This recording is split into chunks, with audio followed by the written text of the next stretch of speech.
Jangan lupa tolong di subscribe dan ketik loncengnya. Terima kasih. Salah satu berkat yang luar biasa yang bisa kita terima di hidup kita di dunia ini adalah kesehatan ya. Itu lebih besar dari harta kekayaan ya. Tapi untuk sehat ini harus ada yang memang kita kerjakan, karena apapun yang terjadi itu hasil tabur tuai, tidak ada yang kebetulan. Jadi semuanya sudah ada ini ya, kalau ibarat di dunia sudah ada rumusnya ya, rumusnya ya. Kalau belajar biologi, kenapa daun itu hijau, ada itu teorinya, ada rumusnya. Itu apa itu semua ada ya. Jadi tidak kebetulan daun itu hijau, karena ada juga daun nggak hijau kan. Jadi sebelum kita dalam nanti, nah, kita mau belajar ini, apalagi udah 50 tahun ke atas, ini perlu ya. Tapi tidak ada juga kemungkinan belum 50 tahun orang sudah tidak sehat kan ya. Saya selalu ingat ayat ini,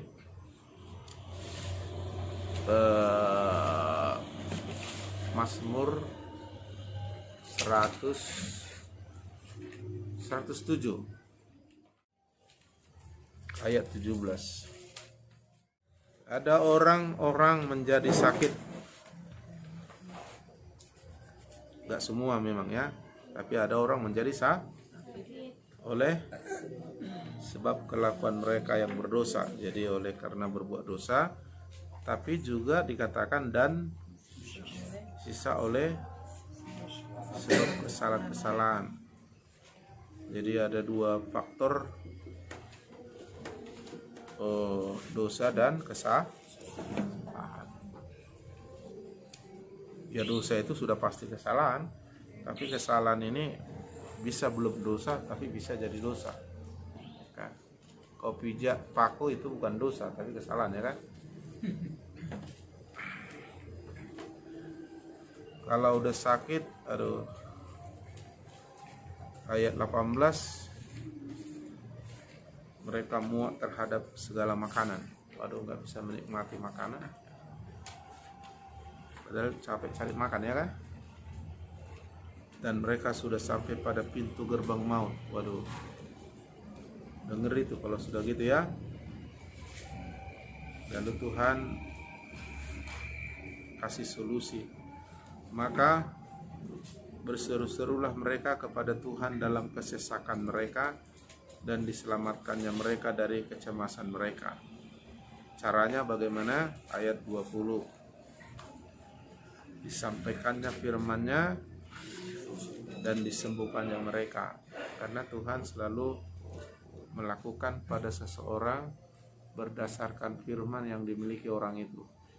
Maka Tuhan berfirman dulu, lalu kita menerima firman, lalu Tuhan melakukan firman-Nya dalam diri orang itu. Karena segala sesuatu dijadikan oleh firman, tanpa firman tidak satupun terjadi. Makanya sampaikannya firman-Nya kita terima, lalu disembuhkannya kita berdasarkan firman yang kita terima yang disampaikan Tuhan. Baru diluputkannya mereka dari liang kubur, barulah kita boleh bersyukur ya. Biarlah mereka bersyukur kepada Tuhan karena kasih setianya, karena perbuatan-perbuatannya yang ajaib terhadap anak-anak manusia. Jadi bukan dari Tuhan penyakit ya. Penyakit itu karena dosa, tapi juga bisa karena kesalahan. Dosa ya jelas sudah melanggar firman ya, hidupnya bertolak belakang dengan firman. Tapi kesalahan itu bisa karena ceroboh, karena tidak tahu lalu melakukan kesalahan.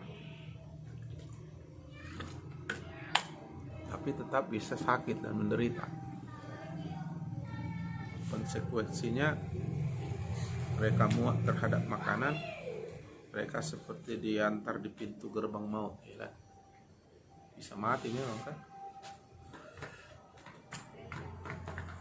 Haleluya. Tapi memang ada anugerah Tuhan, ya, disampaikannya firman-Nya, lalu disembuhkannya kita. Kalau kita berseru, nanti Tuhan sampaikan firman, kita selamat. Ya.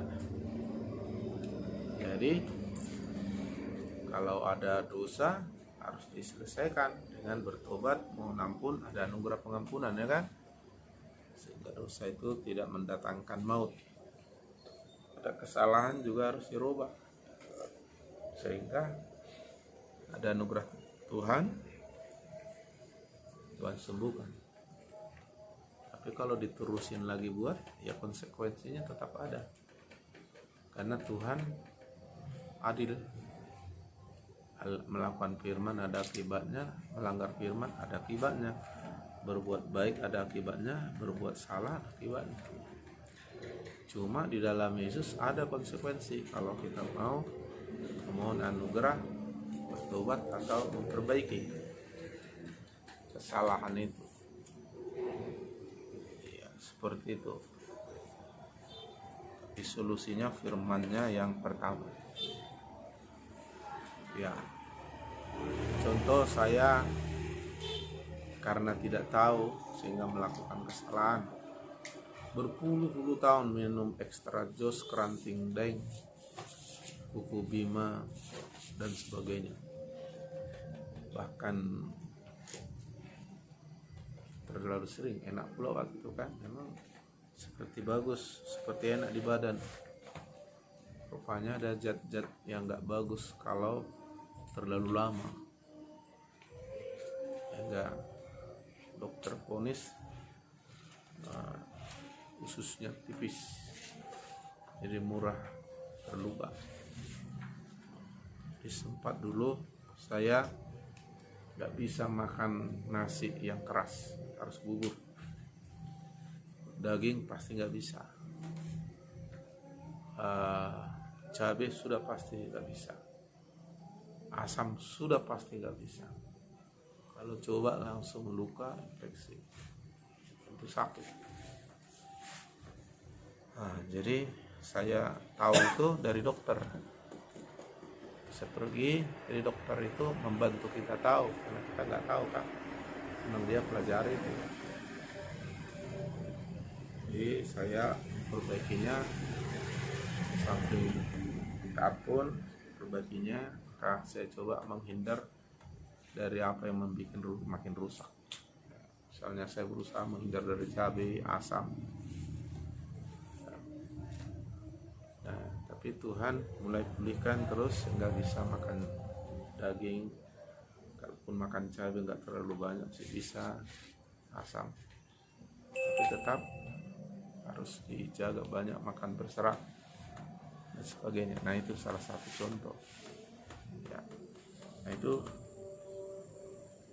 artinya kita tahu, jadi dokter itu membantu kita tahu ada kesalahan yang kita buat secara fisik, ya kan? Hanya sebatas itu.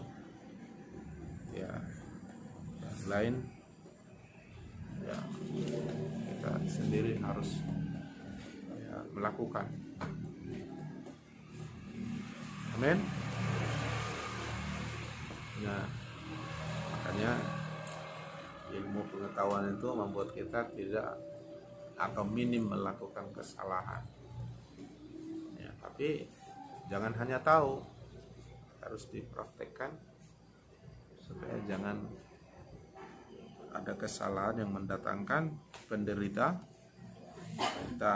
Sebab dia bilang, sebab kelakuan mereka yang berdosa dan disiksa oleh sebab kesalahan-kesalahan mereka. Iya, ada penyebab kenapa ada orang asam lambung, apa semua ada penyebab itu. Ya, kalau kamu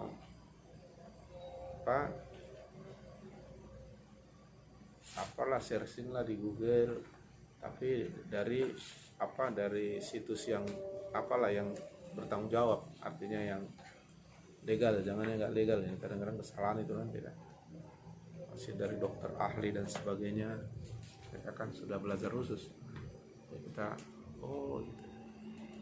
Ya, jadi makanya perlu kita berpengetahuan atau berhikmat. Itu gunanya belajar, minimilisir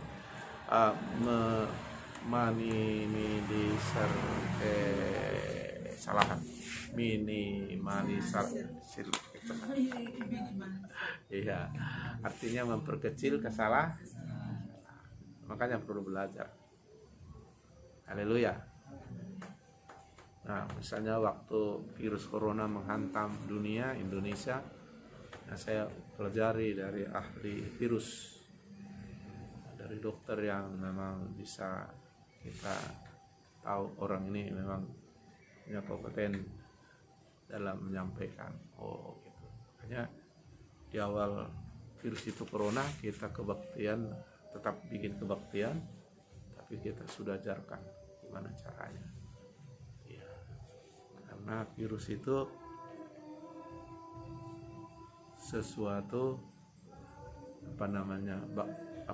mikrobakteri atau bakteri yang sangat kecil, tapi daya bunuhnya lumayan, daya sebarnya hebat, dan lewat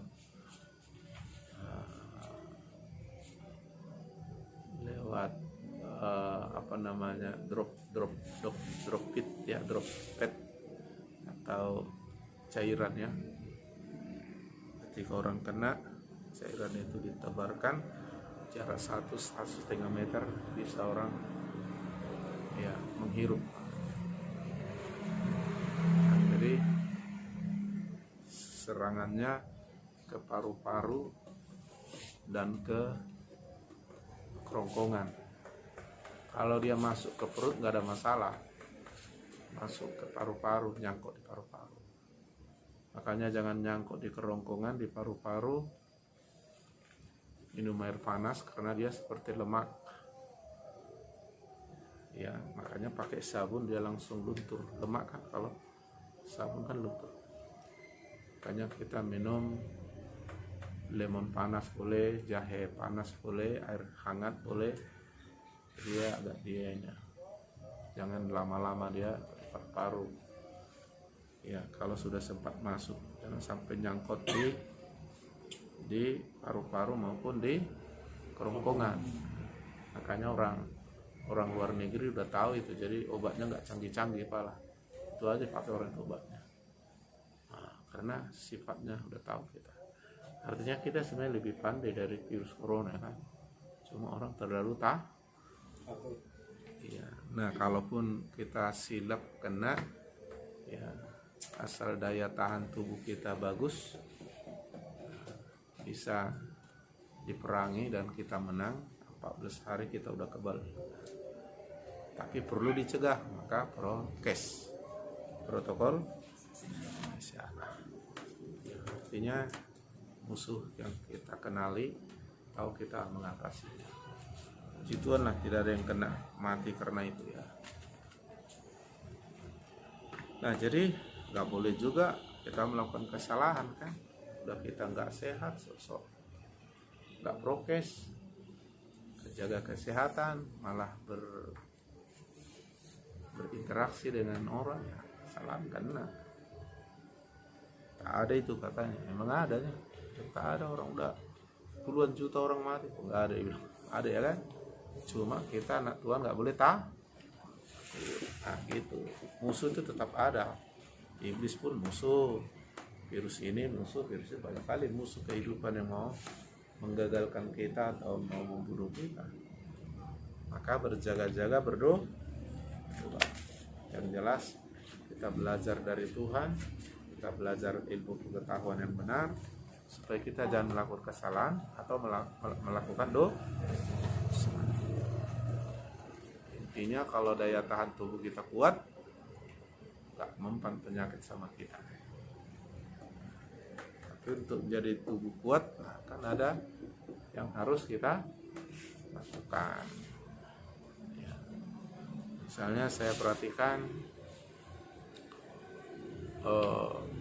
Ada orang kuat kali makan, kuat kali minum kopi, kuat kali minum teh manis, tapi tak ada keluar keringat energi. Nah, situ nanti bukan 1 hari 2 hari kenanya, 3 tahun 5 tahun kemudian situ kena. Menumpuklah lemak, menumpuklah kolesterol, menumpuklah kena.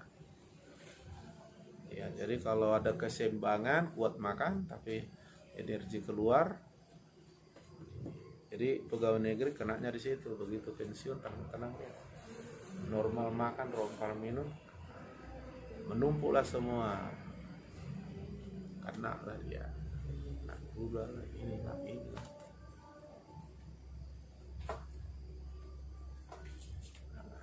Jadi harus dijaga, terutama hati dijaga. Nah, kekuatan inti kita di dalam hati. Jagalah hatimu, sebab dari situlah ya, secara fisik kita juga jaga, tapi terutama di situ. Oke, jadi banyak ya saya searching. Kenapa aku kepanasan ya? Searching rupanya ada itu. Kalau orang tinggi badan, berat badan dengan tinggi badan itu ada normalnya. Kalau lebih dari situ artinya kayak saya udah memang kelebihan lemak. Makanya bawaannya kepanasan. Makanya nggak bisa tidur kalau nggak pakai AC. Ya daripada nggak tidur ya pakai AC lah kan. Sebenarnya bagusnya jangan pakai AC kan gitu. Jadi artinya tahu kita kan. Oh ya, jadi ada teman-teman saya pendeta buat kali makan 3 piring sekali makan normalnya. Daging bisa sekilo sekali makan. Oh. Tapi karena dia kuat kerja, gak ada apa-apa, normal semua. Begitu sudah agak tua, sawitnya sudah buah, dia hanya tinggal di rumah tenang-tenang, makannya kuat, normal seperti biasa. Paling kerja nggak ke ladang lagi kan. 3, 4, 5 tahun, karena putus. Saya lihat gitu. Jadi banyak kita bisa belajar dari pengalaman-pengalaman. Si Christian kurangi gendut, ya. Mana caranya, belajar aja. Tapi kalau pakai obat-obatan kayaknya efek sampingnya banyak kali, ya kan? Bagus, gimana lah. Kalau saya memang nggak bisa terlalu berat lagi olahraga, tapi mesti keras. Haleluya. Amin. Tapi jangan juga takut. Bisa setiap pagi sore. Iya bisa. Nah jadi maka udah tahu, tinggal melakukan, jangan lakukan kesalahan. Jangan juga kuat kerja sedikit makan. Nah itu kurang gula, namanya sakit kuning, tipus, larinya ke tipus. Salah juga. Jadi yang penting ya, terima firman, lakukan firman, baru normal. Terima firman nggak lakukan, nggak normal itu. Jadi pemasukan dengan pengeluaran harus kan gitu. Makan kuat ya harus energi kita keluarkan. Itu normal ya kan? Sirkulasinya. Haleluya. Tapi ada orang saking takutnya periksa dia kan, waduh gula udah sekian ya, akhirnya dia nggak minum gula, makannya sedikit, akhirnya penyakitan juga. Karena apa? Gak ada energinya ya. Hanya udah tahu dia gimana dia menyeimbangkan semua. Jadi berat uang masuk sama uang keluar minimal, ya kan? Same. Jangan uang keluar kebanyakan, uang masuk sedikit. Masalah itu. Haleluya. Apalagi yang sudah biasa kayak saya ini kan, biasa dulu bergerak gitu. Atletis saya dulu kan. Tiba-tiba turun tenang-tenang, di situ kan. Jadi orang misalnya kalau udah biasa kerja ke ladang ini sampai tua jangan sampai berhenti, tapi jangan dipaksakan lagi, harus bergerak terus. dari jemaat kita banyak perhatikan sehat, walaupun makannya biasa aja. Ya, bapaknya si Tongam sampai tua dia, karena udah biasa bergerak, ini bergerak terus kan normal. Si Boro bapaknya si Adrian itu juga berat dia tinggi selada apa sih ya. Nah yang ya Tajulu ya, Tajulu dia agak juga kuat kali itu minum apa itu, minum teh manis 1 kilo 1 hari. Saya kulihat dia tukang bergerak dia. Iya. Kalau enggak putus itu. Kalau sempat enggak bergerak putus ya.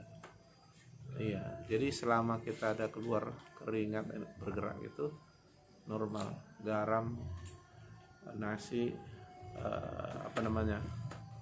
gula itu kan kalau ini kan untuk apa, menambah energi kan.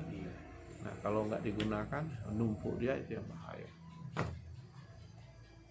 Oke, haleluya. Lalu percaya kita 120 tahun sehat sampai mati. Itu. Amin. Yang tekanan darah rendah, bawaannya kan harus banyak makan, cuma tetap ada keseimbangan ya. Menetralisir tekanan darahnya jangan rendah. Kalau sudah mulai oyong, puding ya. Kalau saya gunakan telur bebek udah normal rasa, udah, atau telur ayam setengah matang udah. Biasanya kurang tidur, kecapean, kurang makan, di situ orang tekanan darah rendah drop langsung. Kalau orang tekanan darah tinggi, pola makannya hati-hati, itu aja. Jangan juga tak makan, nanti lemah tubuh ya gampang sakit. Nah gitu gampangnya. Jadi artinya anggaplah penyakit itu misalnya musuh. Kita kenali musuh, lalu kita hadapi. Makanya kita belajar, ya kan? Kalau kita menghadapi musuh kan kita harus tahu dulu musuh ini siapa, kekuatannya berapa, gimana dia pakai senjata apa. Nah, itulah makanya kita harus berpengetahuan, berhikmat, dan melakukan firman. Tetapi 80% lebih penyakit fisik itu masalahnya di sini dan sini. 80%, 20% lebih pola makan dan sebagainya. Tapi walaupun 20% pola makan ya bisa juga kena. Makanya jangan heran kok ada Tuhan pakai Tuhan sakit dia ya. Contoh, siapa hamba Tuhan yang hebat dipakai Tuhan tapi sakit dia? Ada yang kamu kenal? Ya, misalnya Elisa, Nabi Elisa kan, ya kan? Muridnya si Paulus namanya Timoteus ya sakit. Paulus pun kata orang sakit, tapi saya belum bisa buktikan dia sakit karena duri dalam daging kita belum tahu apakah iblis, apakah penyakit, belum pasti saya dapat. Iya, beberapa hamba Tuhan kaliber Jeremia Rim nggak sampai 50 udah mati dia. Nah, dari Siombing Bapak Rohani saya juga mati, belum sampai 50 kayaknya dia mati, kena penyakit. Jadi saya dari situ, setelah saya tahu penyakit itu bukan kehendak Tuhan, makanya saya belajar. Amin. Jadi maksudnya belajar kita ini apa? belajar kita ini hidup dalam kebenaran. Apa? Ya judulnya di pertengahan dikasih ya. Terlalu banyak kali apanya dulu ya. Pendahuluannya. Hidup dalam kebenaran. Ya karena mengarah ke sini. Ya terhindar kita dari dosa dan kesalahan. Ayo kita lihat dulu apa itu kebenaran. Yohanes 14 ayat 6. Kata Yesus kepadanya, akulah jalan dan kebenaran dan hidup. Tidak ada seorang pun yang sampai kepada Bapa kalau tidak melalui aku. Jadi kalau mau sampai kepada Yesus, kepada Allah Bapa di surga, harus jalannya benar. Siapakah jalan itu? Yesus. Siapakah kebenaran itu? Yesus. Siapakah kehidupan itu? Yesus. Jadi kalau nggak melalui Yesus, nggak nyampe, nggak benar, ya kan? Jadi kalau dibilang hidup dalam kebenaran, artinya apa? Hidup dalam Yesus. Hidup dalam Yesus itu gimana caranya? Ya, ada dua cara yang pasti. Hidup menurut firman-Nya.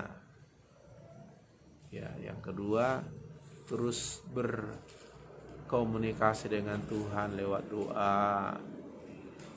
Itu cara yang paling praktis. Ya.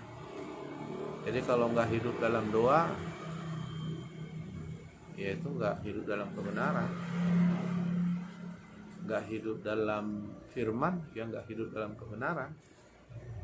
Atau nggak hidup dalam Yesus. Karena Yesus itulah kebenaran. Di luar Yesus tak ada yang benar. Dan nggak ada yang hidup benar. Kalau nggak hidup benar nggak sampai surga. Haleluya. Makanya Yesus mau tinggal dalam diri kita supaya kita hidup di dalam Dia. Ya, jadi kebenaran itu adalah Yesus. Bukan kebenaran menurut orang, kebenaran menurut kita. Yesus itulah kebenaran. Hanya orang ke surga itu orang benar. Siapa itu orang hidup dalam Yesus lah? Karena hidup dalam Yesus jadi benar karena diampuni, disucikan, dibenarkan. Lalu dia hidup menghidupi Yesus atau hidup dalam Yesus jadi benar dia seperti Yesus kan? Yohanes 17 ayat 17. Apakah kebenaran itu? Kuduskanlah mereka, kata Yesus, dalam kebenaran. Firman-Mu adalah kebenaran. Jadi firman Tuhan ini adalah kebenaran. Jadi yang diajarkan di Alkitab ini kebenaran mutlak. Ya, makanya tak perlu ditambah dikurang, sudah pas, sudah sempurna, tak diragukan lagi. Nah, jadi artinya hidup dalam kebenaran berarti hidup dalam Yesus. Hidup dalam Yesus itu hidup melakukan firman atau hidup dalam firman itu juga kebenaran ya. Di Yesus dan perkataannya kebenaran ya. Nah, jadi sehingga kita tidak melakukan kesalahan. Ketika kita memiliki firman, berarti kita memiliki terang hidup. Makanya firman-Mu pelita bagi kakiku, terang bagi. Jadi orang yang punya pelita atau terang tahu dia jalan mana yang harus ditempuh. Tinggal dia harus menjalani yang seharusnya. Jadi kalau sudah tahu firman, dia sudah punya terang hidup. Ya, jadi tahu dia jalan mana, apa. Sehingga dia tinggal melakukannya. Ketika kita melakukannya, kita sudah hidup atau berjalan dalam kebenaran dalam Yesus. Jadi kita terhindar dari dosa dan kesalahan.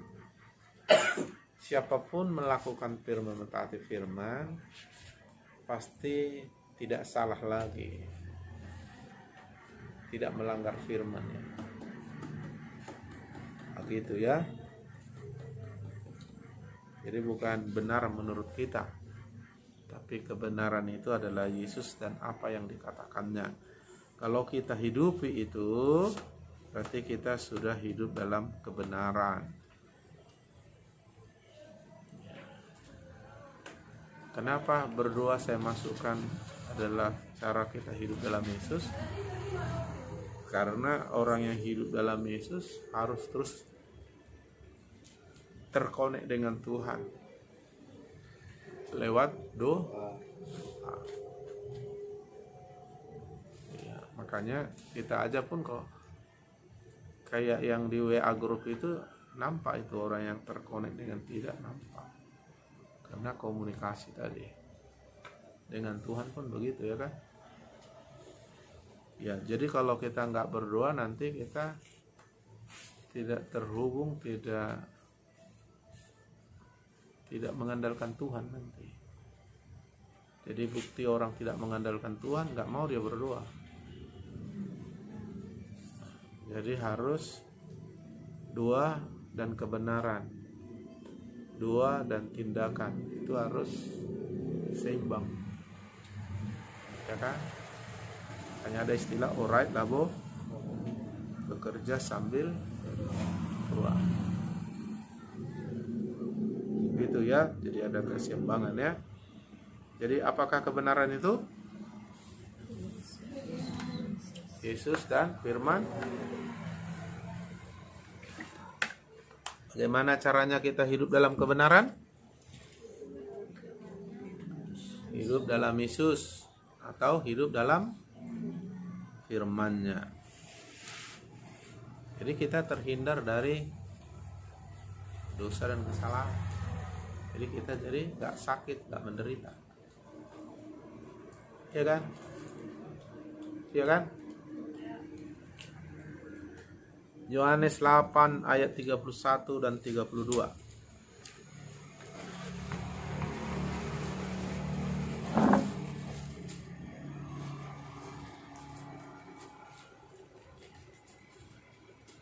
Yohanes 8 ayat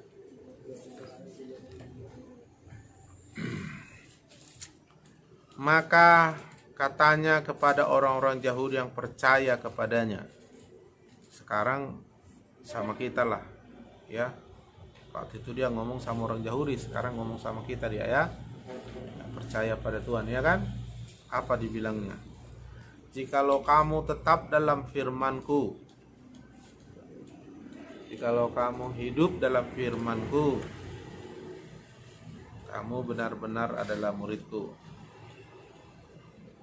Dan kamu akan mengetahui kebenaran, dan kebenaran itu merdeka.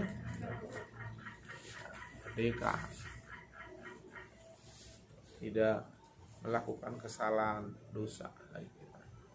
Di ayat di bawahnya dikatakan siapa yang berbuat dosa, hamba dosa. Siapa yang melakukan kebenaran, hamba Yesus, hamba Tuhan.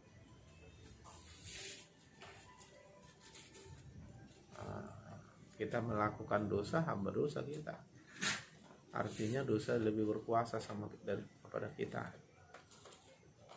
Kalau dosa itu sifatnya bukan memerdekakan, mengikat ya. Tapi kalau kita melakukan firman, kita merdeka, kita hamba Tuhan. Sudah mau hamba Tuhan? Jadi hamba Tuhan itu sebenarnya bukan mesti pendeta baru hamba Tuhan. Hamba Tuhan itu berbicara Tuhan kita Yesus, dan makanya kita taati dia. Cuma jadi hamba Tuhan dimerdekakan, hamba iblis atau hamba dosa diikat. Jadi jangan bilang gak bebas kalau mentaati firman. Enggak. Terbalik itu cara berpikir lama itu. Ya kan? Di ayat di bawah dibilang ayat 33 34 ke bawah itu, siapa yang melakukan dosa dia hamba berdosa. Berarti tuannya dosa, ya iblis lah bosnya kan. Kalau kita melakukan kebenaran, kita hambanya Tuhan, dan kita dimerdekakan. Jadi ketika kita hidup dalam kebenaran, maka kita terhindar dari kesalahan dan dosa. Jadi nggak kita tuai penyakit lagi. Sebagai manusia kita nggak menuai penyakit, karena dalam Yesus sudah dijamin oleh bilur-bilurnya kamu sembuh. Itu akibat dalam Yesus. Nah, dalam Yesus itu harus hidup dalam firman. Kuduskanlah mereka. Kata kuduskan itu pisahkan, supaya dapat emas dipisahkan dia dari logam lain, dari tanah, dari lain. Nah, supaya kita hidup benar, dipisahkan kita, dikuduskan kita dari apapun yang tidak benar. Maka firman itu yang menguduskan kita. Jadi nggak ada orang bisa kudus dengan caranya sendiri. Orang bisa kudus karena Yesus dan firman. Jadi kebenaran itu memerdekakan kita. Jadi bukan makin taat sama Tuhan makin susah, sebenarnya enggak. Yang susah itu manusia lama kita yang cenderung buat dosa. Gitu ya. Ayat ini misalnya Galatia 2 ayat 20. Ada yang bisa baca suara kencang? Suaranya mantap. Galatia 2 ayat 20. Silakan. Cepat. Namun aku hidup, tetapi bukan lagi aku sendiri yang hidup, melainkan Kristus yang hidup dalam aku. Dan hidupku yang kuhidupi sekarang di dalam daging adalah hidup oleh iman dalam Anak Allah yang telah mengasihi aku dan menyerahkan dirinya untuk aku.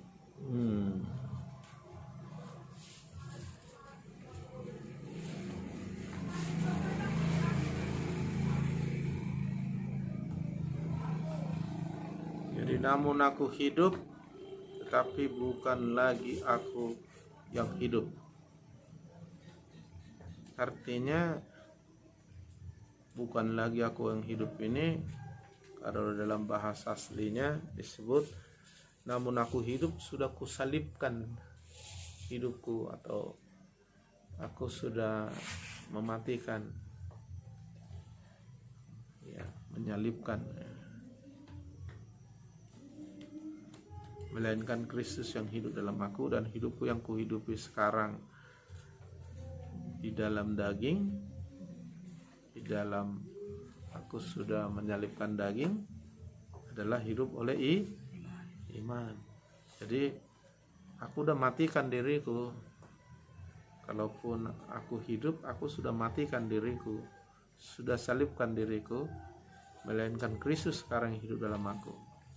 Jadi hidupku yang sekarang kuhidupi sebagai orang yang kusalibkan diriku adalah hidup oleh iman dalam Anak Allah yang telah mengasihi aku, menyerahkan dirinya bagi aku. Seperti itu artinya. Itu yang awalnya susah. Memang merubah kebiasaan itu sulit dan susah. Disinilah perlu belajar bersungguh, minta anugerah Tuhan, ambil keputusan. Tapi ketika kita hidup dalam kebenaran, justru kita merdeka. Gitu. Jadi latihan beribadah, khususnya berdoa, itu bagus. Itu membuat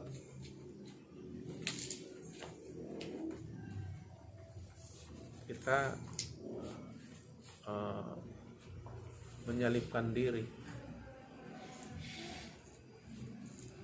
Kalau Yesus disalib karena dosa kesalahan kita sampai dia mati demi menyelamatkan kita, nah kalau kita menyalibkan diri kita demi Kristus berkuasa dalam diri kita, akhirnya kita hidup dalam kebenaran itu memerdekakan kita.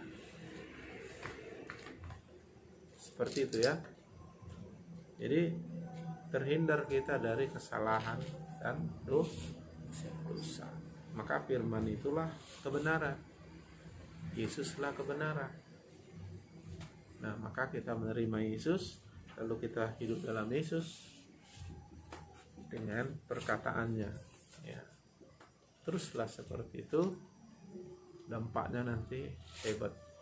Dan itu sudah saya sampaikan akibat mentaati firman-Nya. Ya memang hidup ini harus berjuang lah. Cari makan aja orang berkeringat kan. Nah, ini harus belajar menghidupkan firman, tetapi juga mematikan kedagingan. Latihannya dua. Maka di Alkitab dibilang orang yang kuat itu orang yang mengenal Tuhan.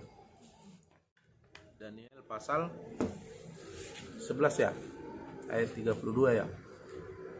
Lihat dulu. Coba baca kuat 32. Dan orang-orang yang berlaku fasik terhadap perjanjian akan dibujuknya sampai murtad dengan kata-kata licin. Tetapi umat yang mengenal Allahnya akan tetap kuat dan akan bertindak. Siapakah yang kuat?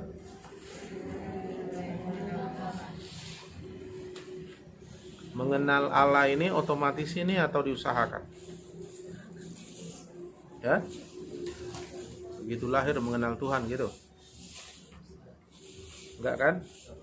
Berarti diusahakan kan? Itulah yang dibilang Hosea, berusahalah sungguh-sungguh mengenal Tuhan, ya kan?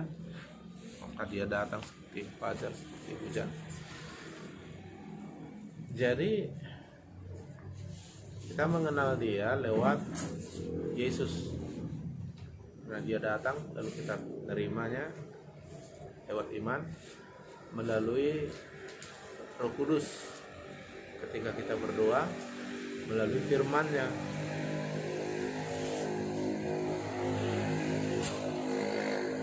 Jadi kita mengenal dia.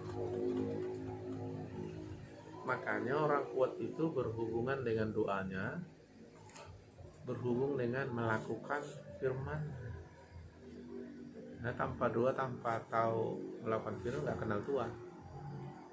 Kan dibilang, kalau kamu tetap dalam firman Tuhan, artinya hidup dalam firman Tuhan, kamu akan tahu kebenaran. Disitulah kita bisa mengenal. Doa itu juga. Jadi orang yang kuat itu adalah orang yang kuat melakukan firman, atau bisa melakukan firman dan berdoa. Daniel kuat kan? Ya, kuat berdoa. Dia diancam hukuman mati, dia berdoa jadi. Ya kan? Firman, oh dia tahu kitab Daniel itu kan dia yang tulis. Ya. Dan dia juga melakukannya. Nah, itu orang kuat. Kuat dalam segala hal. Bukan hanya kuat imannya, semuanya. Makanya ceritanya si Daniel itu nggak ada sakit-sakit. Kuat. Cara otak, otak. Yang lebih pintar 10 kali lipat dia kan. Jadi makanya dia tulis kebenaran ini. Umat yang mengenal Allahnya akan tetap kuat. Orang kuat bisa bertindak, tindakannya yang luar biasa. Ya, tindakan membawa kemenangan, keberhasilan, dampak. Dalam bahasa Inggris disebut exploit.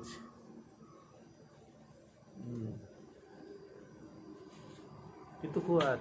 Jadi bukan bilang kuat. Bagus juga dibilang gitu. Cuma kan nggak bisa hanya ngomong aja kan. Mengenal Tuhan. Karena mengenal Tuhan itu lewat doa, lewat firman. Makanya orang yang kuat itu orang yang kuat berdoa. Artinya udah menang dia dalam doa. Artinya dia sudah mampu berdoa. Ya. dan melakukan kuat. Saudara mau kuat? Ya latihlah diri.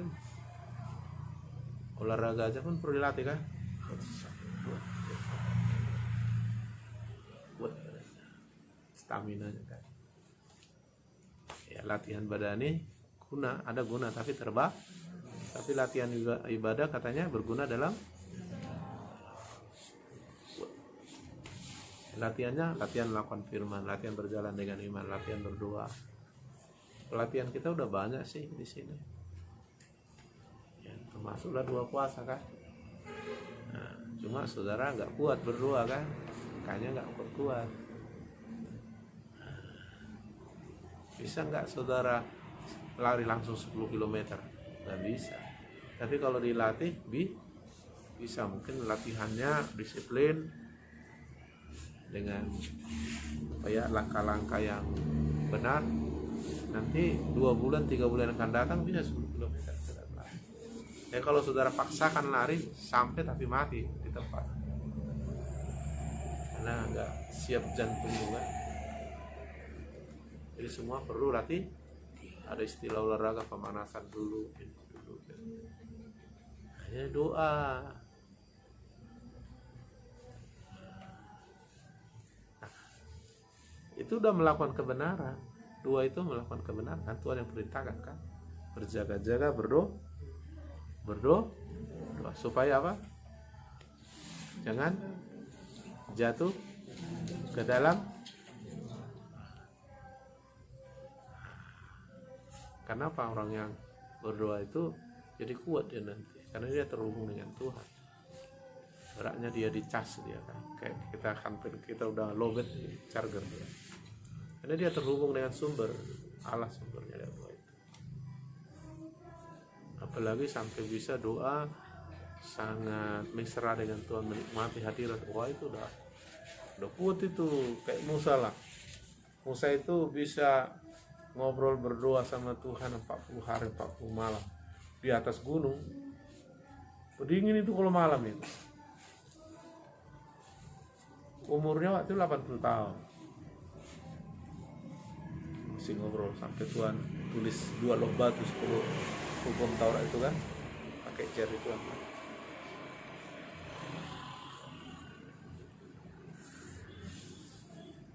Turun dia, masih kuat dia. Karena apa ya? Memang dia udah terlatih. Kan orang itu jalan dari Mesir ke Kanaan kan jalan kaki itu kan. Ya memang udah dilatih demikian. Jadi kuat. Jadi semua ada proses. Menjadi kuat itu bukan kebetulan, tapi ada proses. Mengenal Tuhan. Berusahalah mengenal Tuhan. Jadi ada usaha. Berdua puasa itu pun kan berusaha nih. Kayaknya nyalipin diri kita kan.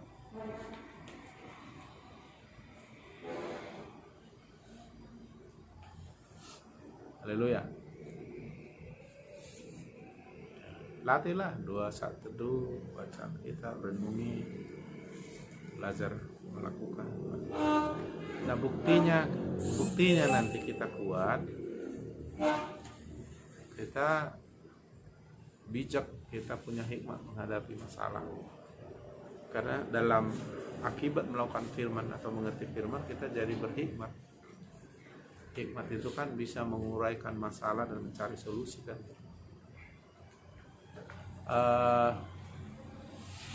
Bukti orang sudah kuat, karakternya berubah.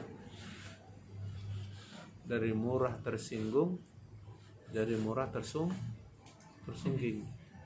Kalau murah tersinggung kan dosa kan, jadi sakit hati kan, hilang damai sejahtera kan. Kalau murah tersungging, nggak murah sakit hati kan, ya kan gitu ya kan. Ya, itu karakter itu, ya kan. Mengasihi, mendendam itu 2 hal yang berbeda. Nah itu karakter Kristus itu terbentuk sama kita. Misalnya ada perempuan jadi binaragawan. Pernah kamu lihat perempuan binaragawan? Itu dilatih itu. Misalnya untuk melatih otot ininya. Ada itu angkat ke sini. Kayak laki-laki dia. Terus melatih ininya supaya kayak laki-laki. Ada itu latih perutnya. Wah, melatih ininya. Jadi dia kayak laki-laki. Dilatih. Nah, kita pun itu ibadah itulah latihannya. Lakukan firman latihan. Jangan malas. Kalaupun agak malas sedikit kalau latihan badani, latihan rohani jangan malas. Udah badani lemah, rohani lemah, mata dia mau. Ya kan? Udah jelek, miskin pula, bodoh, tak terkenal, nggak masuk surga, kemana lagi kita? Hah? Siapa yang mau like? Istilah orang Tanjung Balai, manyo makin ini katanya.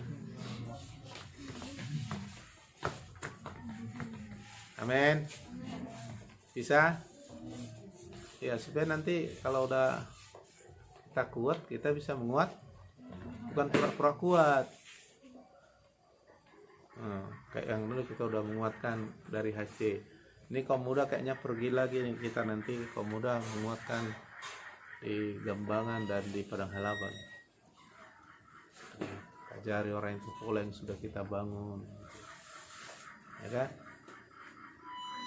Jadi kalau nggak bisa, kamu gak kuat ya gimana? Bang, gimana nih firman Tuhan kayak gini? Aku nggak tahu katanya ini ngapain. Ya kan? Jadi kau udah bisa berdoa berapa jam? Aku pun sebenarnya belum bisa aku berdoa. Jadi apa nih ngapain? Sama lah kita ya, casalah katanya. Dah tutuplah dalam doa katanya.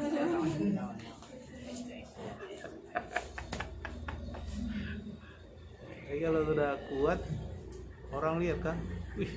Bang, apa ya? Wih, kayak mana itu caranya? Oh, supaya ini apa harus gini kita.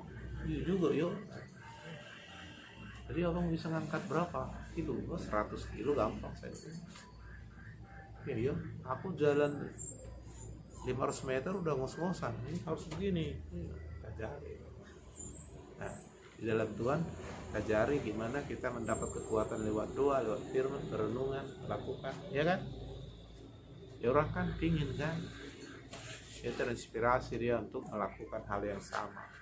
Jadi kita jadi model, jadi mentor, menginspirasi, mengaspirasi. Itulah, tinggal tergantung dia lah apa dia mau lakukan, ya kan?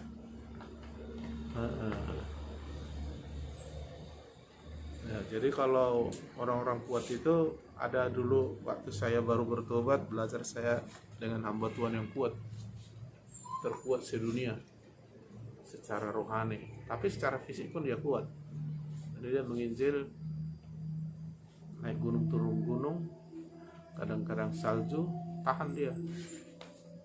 Itu kalau nggak fisiknya kuat, dia dari India ke Cina, dari India kemana-mana dia jalan kaki menginjil kan. Badannya kuat, rohnya kuat.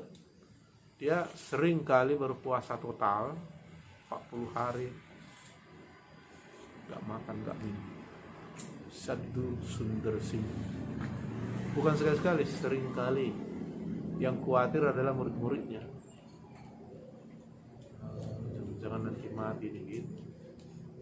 Itu yang dikenal Rasul India. Dialah yang memenangkan orang Hindu, orang India. Sampai ceritanya memang ini luar biasa, dilindungi Tuhan. Pas dia mau pulang, jalan kaki penginjilan lewat dari hutan, dia sendirian. Banyak datang salju. Salju kan nggak tahu lagi kemana arah kan, tertutup jarak pandang apa. Dia udah capek, waktu sudah hampir malam. Salju nggak ada rumah, namanya dia di hutan. Ya udah dia berdoa, Tuhan, aku nggak bisa lagi, tak tahu lagi kemana arahnya, orang udah nggak nampak lagi kan, ibarat kabut salju turun, hujan salju mau di mana nginap, nggak ada apa kan, rumah kan. Orang zaman dulu kan tahun 1800-an kan. Ya udah berdoa, aku udah capek Tuhan, tidurlah aku. Kirim sama aku selimut Tuhan, tidur dia di sel itu. Saking capeknya tertidur dia. Pagi-pagi dia bangun, banyak udah datang matahari. Rupanya dikirim Tuhan selimut. Selimutnya tahu apa? Hari mau disuruhnya menyelimuti badannya, sifatnya hangat lah. Itu ya banget, harimaunya pergi. Jalan dia. Itu satu segi. Haleluya. Luar biasa, tapi dua, wow. Ya itu orang-orang kuat. Jadi kita nggak kuat ya karena nggak mau latihan. Ya. Dulu aku kalau lari-lari 2, 3, 4, 5 km tahan aku. Ya, karena sudah dilatih. Sekarang harus latihan dulu lagi selama 6 bulan kan. Secara bertahap kan. Jadi semuanya nggak ada kebetulan. Lagi orang muda kuat rohnya maunya kan. Badannya kuat.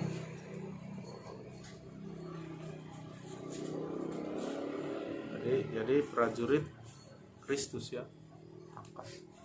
Kalau bisa jadi Kopassusnya Tuhan kan,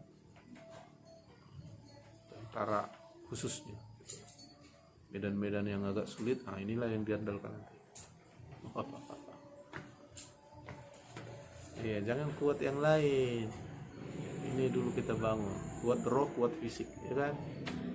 Tapi memang sejalan, Tuhan pasti latih kita secara fisik kuat. Ya kan?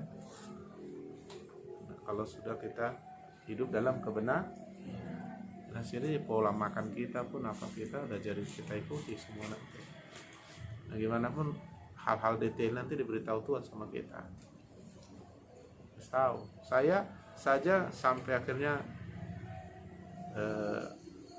tahu saya mana daging yang nggak bisa dimakan lagi atau makanan nggak bisa dimakan lagi. Kopi, teh manis kalau saya minum, saya tahu gak usah minum lagi. Soalnya gitu ada semacam naluri tertentu. Ya tujuannya Tuhan, ya menjaga kita juga kan, nggak kesalahan.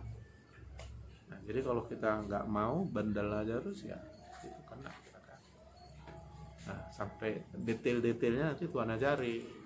Tujuannya jangan kita sampai bersalah, tapi mulai dari ini, dari doa dan firman, detailnya dikasih tahu Tuhan. Sampai ke detail ya kepada perkara-perkara yang tadinya kita nggak tahu, dikasih tahunya. Nah, jadi memang orang-orang yang udah kenal Tuhan itu perfect, sempurna dia.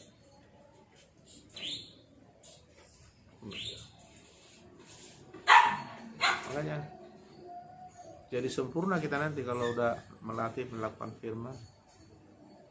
Doa itu kan membuat kita terhubung dan peka dengan alam roh kan, alamnya Tuhan kan. Sehingga kan nggak semua firman Tuhan itu ditulis di Alkitab kan. Hanya ibaratnya garis besarnya aja di Alkitab itu.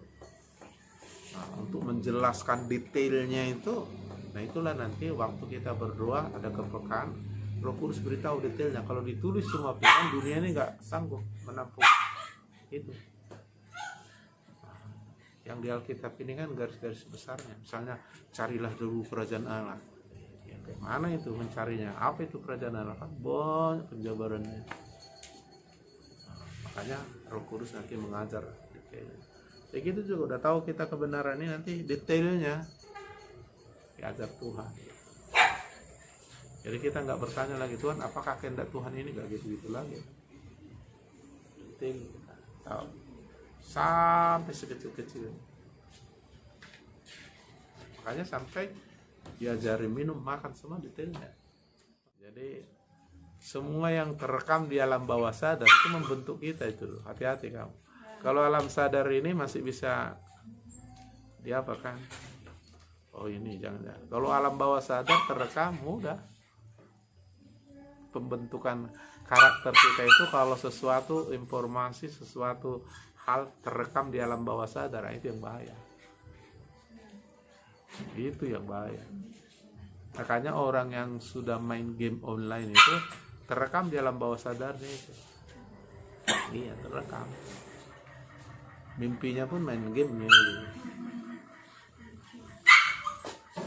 Nah, makanya disuruh Tuhan kita merenungkan firman yang terekam di alam bawah sadar. Jadi kita jadi gaya hidupnya seperti firman itu. Langsung firman Tuhan sudah bilang, firman Tuhan sudah bilang. Jadi itu. Tapi kalau nggak pernah ya yang lain-lain yang terekam kan. Makanya firman itu menguruskan supaya kita jangan terjebak dalam kesalahan dosa. Jadi kok gimana hidup suci ya? Berarti nggak bisa ini, nggak bisa ini. Gimana ya? Enggak. Biasa aja. Ya, tapi itu apa? Istilahnya kalau dalam waktu kita pelajari juz 1:8, jangan lupa memperkatakan kitab Taurat, tapi renungkan itu siang malam supaya kau bertindak. Dalam bahasa aslinya refleks.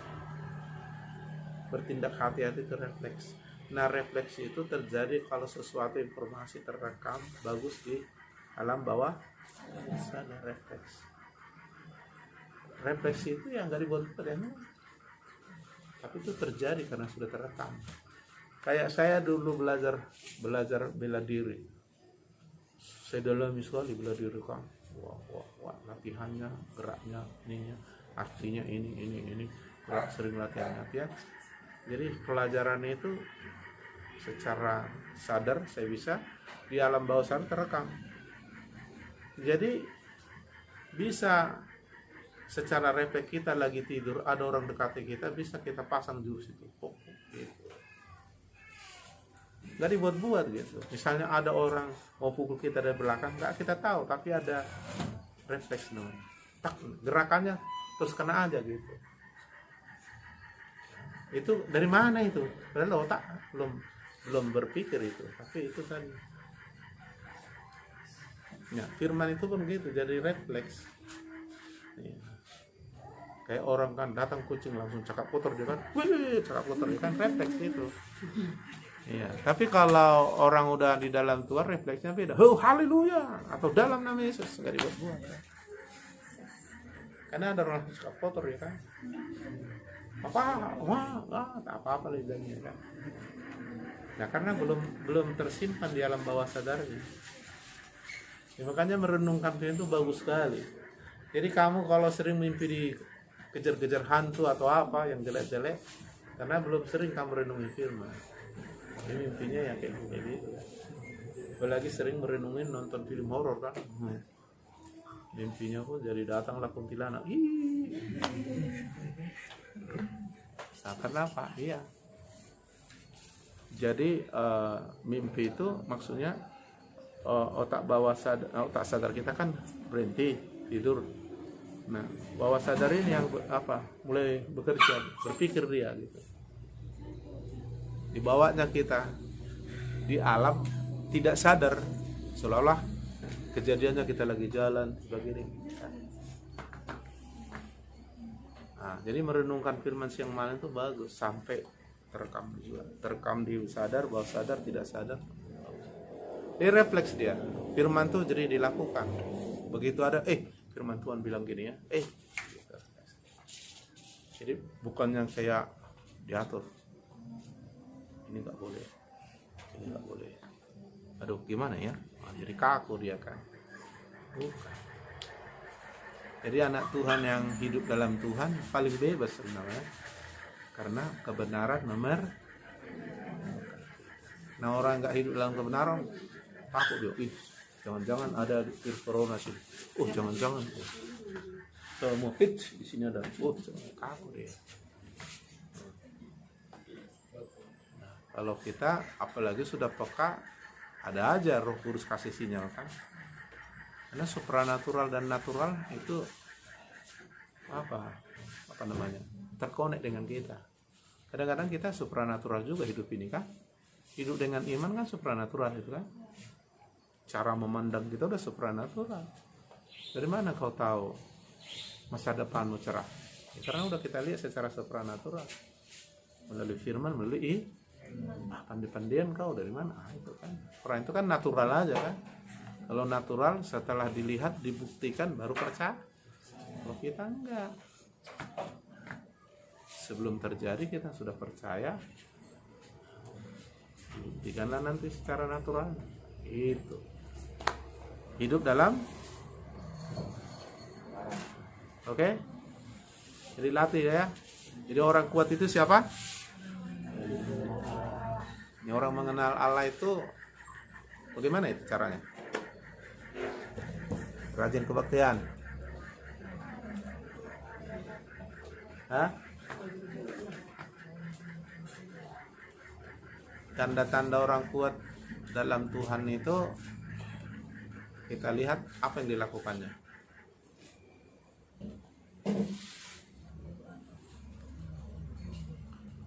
Pray and obedience. What meaning pray and obedience? Berdoa dan taat. Berdoa melakukan firman. Kuat itu. Lalu dilihat apanya Pak? Buktinya dia sudah kuat. Kalau binaragam dibilang, wah dia udah apa itu, udah bisa dilihat kan. Kalau buktinya karakternya.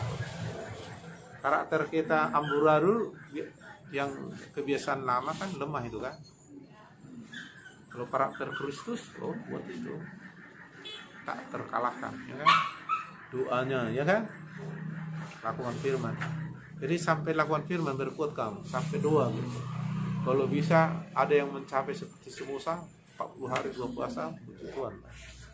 Kau kuat sedunia kau. Tapi bisa kok kalau kita mau. Ya kan? Iya. Aku hanya puasa total masih sanggup 3 hari. Tapi total, tidak makan, tidak minum, tidak tidur, 2 terus, memuji terus. Nah, kalau pembimbing saya 1 minggu tahan dia, tidak makan, tidak minum, 2 terus, 3 hari. Ya.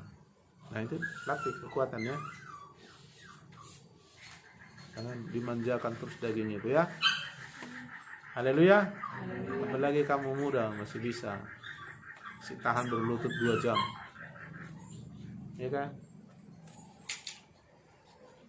Karena sering saya berlutut sampai kayak nggak ada lagi kakiku, karena udah kebos, kayak nggak ada lagi kakiku, kurasa udah buntu kakiku karena berlutut udah kebos berjam-jam. Ah itu kan menyalipkan diri itu kan.